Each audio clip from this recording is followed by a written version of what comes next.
오늘 먼저 그 집권 여당이죠. 더불어민주당의 그 박범계 수석 대변인 전화로 연결해서 이야기 나눠보겠습니다. 안녕하십니까? 네, 반갑습니다. 안녕하세요. 개헌 이야기 하기 전에요. 일단 네네. 이 이야기부터 하나 좀 물어보겠습니다. 잘 아실 예. 것 같아서 이제 저희가 좀 드리는 말씀인데요. 네네. 이명박 전 대통령이 그 구속이 됐잖아요. 오늘 이제 그 검찰이 첫 그 옥중 조사에 나설 거라고 하는데 지난 금요일에 저희가 그 박영선 의원과 인터뷰를 했습니다. 그랬더니 이제 박 의원께서 하신 말씀이 이제 남은 건 그 BBK의 그 가짜 편지다. 이거 밝혀내야 된다. 그리고 이제 홍준표 자유한국당 대표도 사과해야 된다. 그때 이제 주된 역할을 했다는 거죠. 어떻게 보십니까? 그저께인가 어저께 대표가 BBK 방어했다라고 네. 글을 올렸죠. 네, 그 저희 페이스북에 본인이 그때 BBK 사안을 수호를 했다 이렇게 직접 글을 올리기도 했었죠. 그 얘기는 그 형사 책임을 받지 않을 정도로 자신 있는 시점이 됐다 이런 얘기죠. 네. 그러니까 이명박 전 대통령이 다수 소유자라는 게 이제 검찰에서 밝혀지고 다음 단계가 BBK, 옵셔널 벤처스 네. 이 주가 조사 이제 올라가야 되는데 검찰이 거기까지 수사할 수 있겠느냐 하는 것이고 두 번째는 홍준표 대표가 2007년 대통령선거가 치러지기 일주일 전에 말 그대로 소위 그 가짜 편지를 흔들었거든요. 그렇죠. 입으로. 네. 그것이 이제 민주당이 김경준을 기획 입국시켰다라는 이제 거짓말이 들어있는 그 편지란 말이에요. 네. 그것이 나중에 2011년도인가 이렇게 해서 이제 신명이라는 사람, 김경준이 쓴 편지가 아니고 신명이 누군가의 사주에 의해서 이제 가짜 편지를 썼다는 게 밝혀졌는데, 예.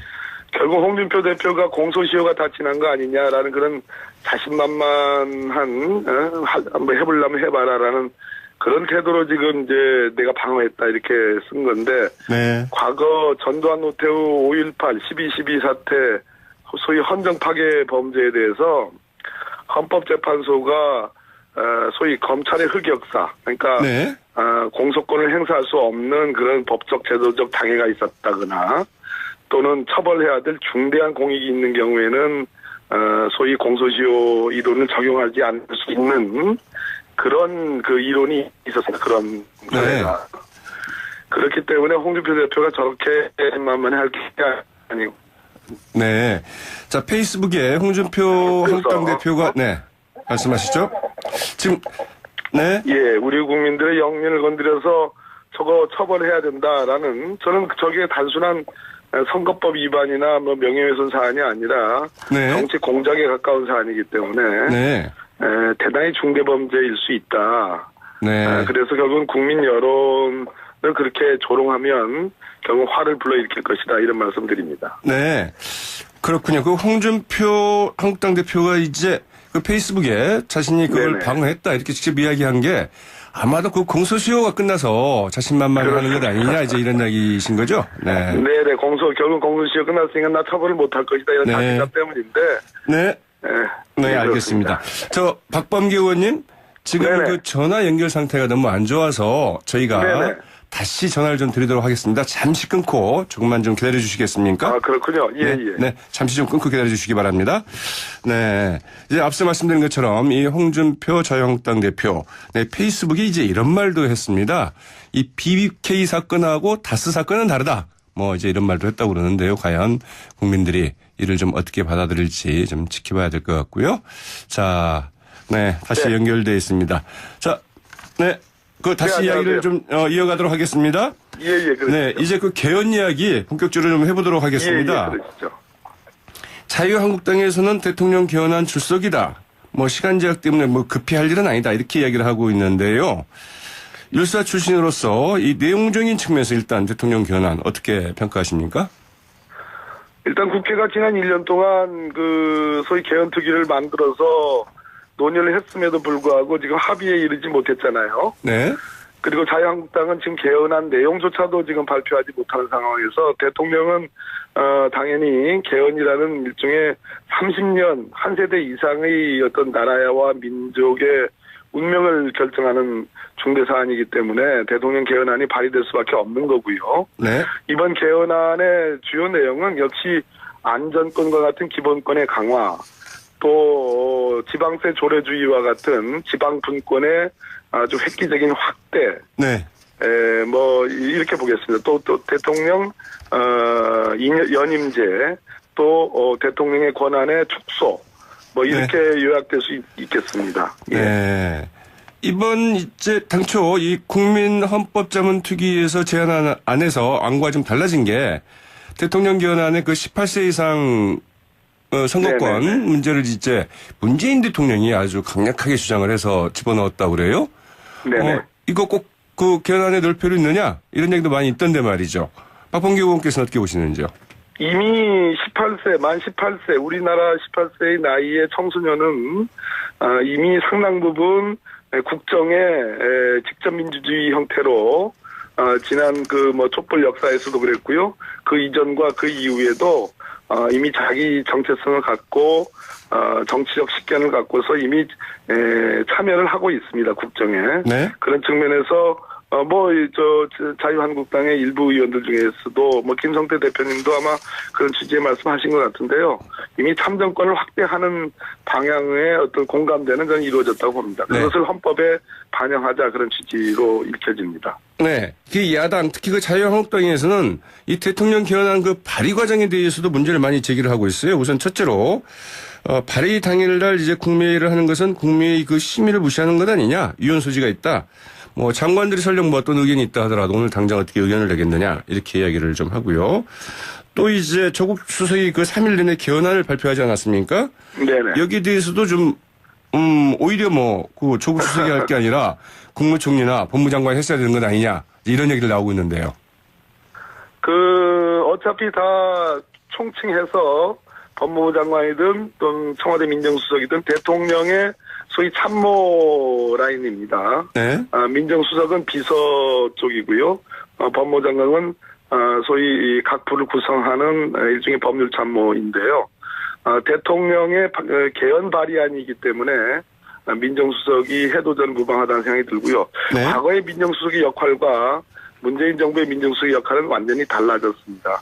소위 수사에 개입하고 간섭하고 하는 그런 관점이 아니고 법률적인 어떤 대통령의 참모로서의 역할이기 때문에 충분히 가능한 얘기고요. 네. 국무회의 심의라는 것도 다른 법률안도 마찬가지로 충분히 물밑에서 각 관계부처 장관과 나름의 협의를 하고 또 이미 지난 1년간 논의되어 왔고 언론을 통해서 중계됐으며 또 민주당 안이 이미 한 두어 달 전에 발표가 된 상황에서 네.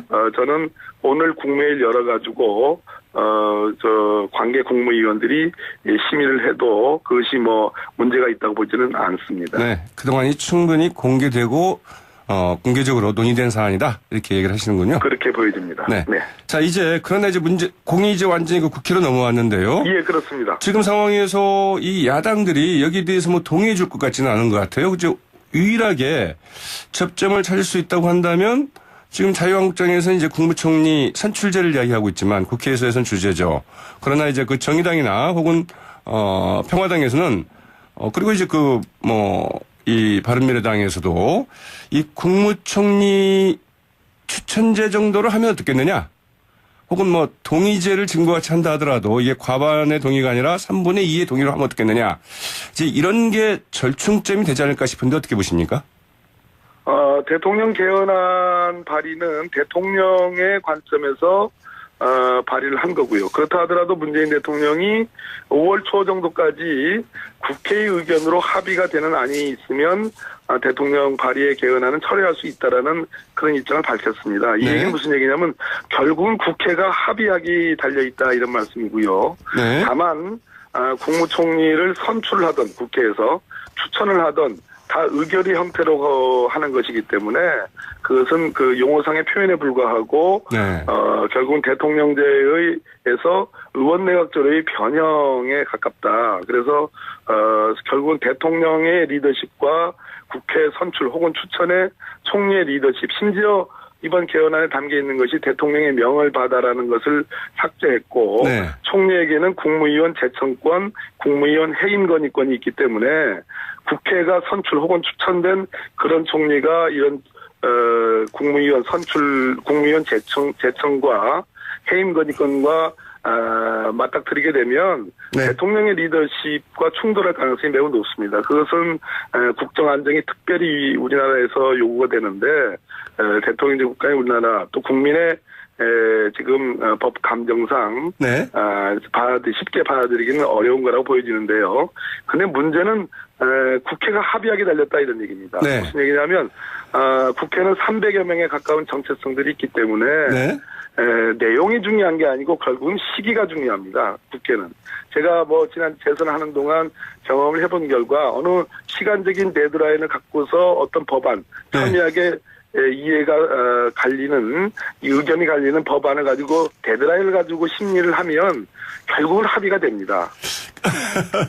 대단히 네. 중요한 얘기입니다, 이게. 네. 시기가 저는 중요하지, 네. 내용보다는. 국회의 제 경험상은 그렇습니다. 네. 그러면 박범계 의원께서 생각하시기에 이 데드라인 언제쯤으로 보고 계십니까? 최종적으로 5월 한 24일, 25일 날 국민 투표안에 공고를 해야 되는데요. 그렇죠. 20일 이제 공고가 필요하지 않습니까? 네. 6.13 지방선거에 붙이면 역산해가지고 18일 전이어야 되거든요. 네, 네. 거꾸로 오늘부터 시작해서 60일 이내인데 그게 5월 24일, 25일입니다. 네. 그럼 저는 5월 중순까지 5월 한 2일 정도까지 합의해서 국회를 원포인트로 열면 네. 충분히 가능합니다. 충분히. 정박 전 대통령이 다수 소유자라는 게 이제 검찰에서 밝혀지고 다음 단계가 BBK, 옵셔널 벤처스 네. 이 주가 조사 이제 올라가야 되는데 검찰이 거기까지 수사할 수 있겠느냐 하는 네. 것이고 두 번째는 홍준표 대표가 2007년 대통령선거가 치러지기 일주일 전에 말 그대로 소위 그 가짜 편지를 흔들었거든요. 그렇죠. 입으로. 네. 그것이 이제 민주당이 김경준을 기획 입국시켰다라는 이제 거짓말이 들어있는 그 편지란 말이에요. 네. 그것이 나중에 2011년도인가 이렇게 해서 이제 신명이라는 사람, 김경준이 쓴 편지가 아니고 신명이 누군가의 사주에 의해서 이제 가짜 편지를 썼다는 게 밝혀졌는데 예.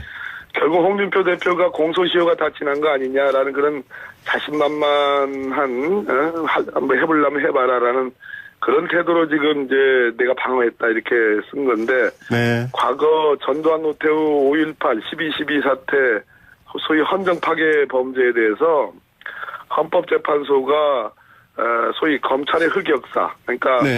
오늘 먼저 그 집권 여당이죠. 더불어민주당의 그 박범계 수석 대변인 전화로 연결해서 이야기 나눠보겠습니다.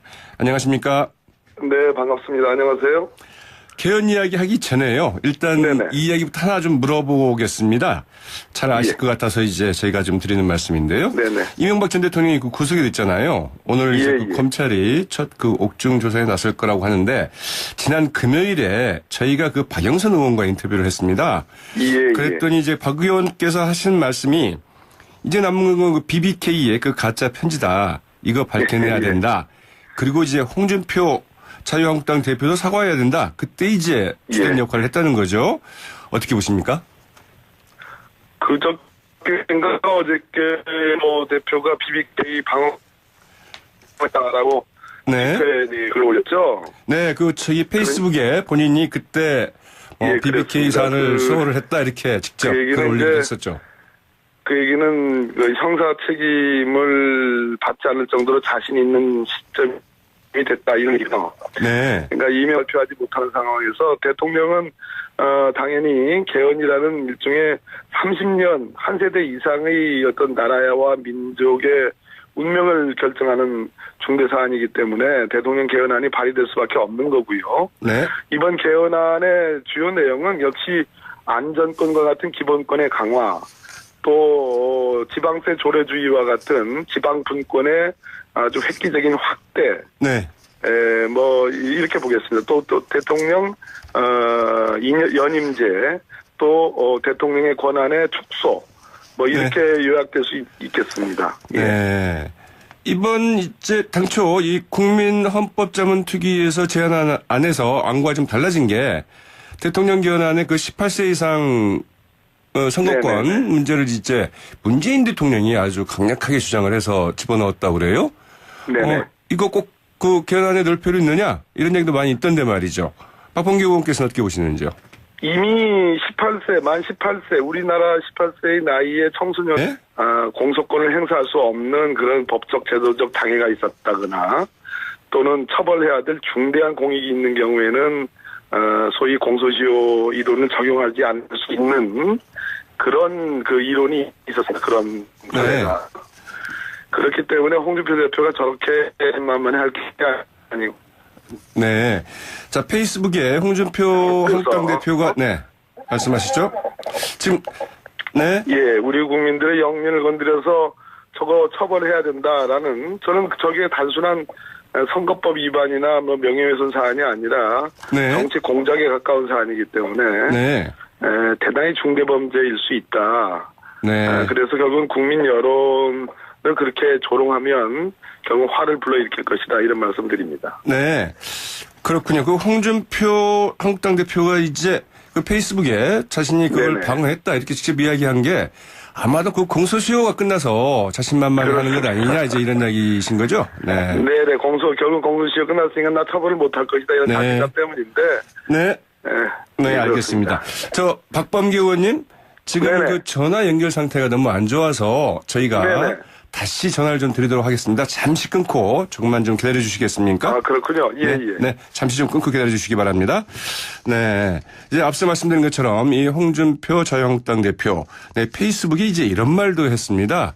이 BBK 사건하고 다스 사건은 다르다. 뭐 이제 이런 말도 했다고 그러는데요. 과연 국민들이 이를 좀 어떻게 받아들일지 좀 지켜봐야 될 것 같고요. 자, 네, 다시 네. 연결돼 있습니다. 자, 네. 그 다시 네, 이야기를 좀 이어가도록 하겠습니다. 예, 예, 네, 이제 그 개헌 이야기 본격적으로 좀 해보도록 하겠습니다. 예, 그러시죠. 자유한국당에서는 대통령 개헌안 출석이다. 뭐 시간 제약 때문에 뭐 급히 할 일은 아니다. 이렇게 이야기를 하고 있는데요. 율사 출신으로서 이 내용적인 측면에서 일단 대통령 개헌안 어떻게 평가하십니까? 일단 국회가 지난 1년 동안 그 소위 개헌특위를 만들어서 논의를 했음에도 불구하고 지금 합의에 이르지 못했잖아요. 네. 그리고 자유한국당은 지금 개헌안 내용조차도 지금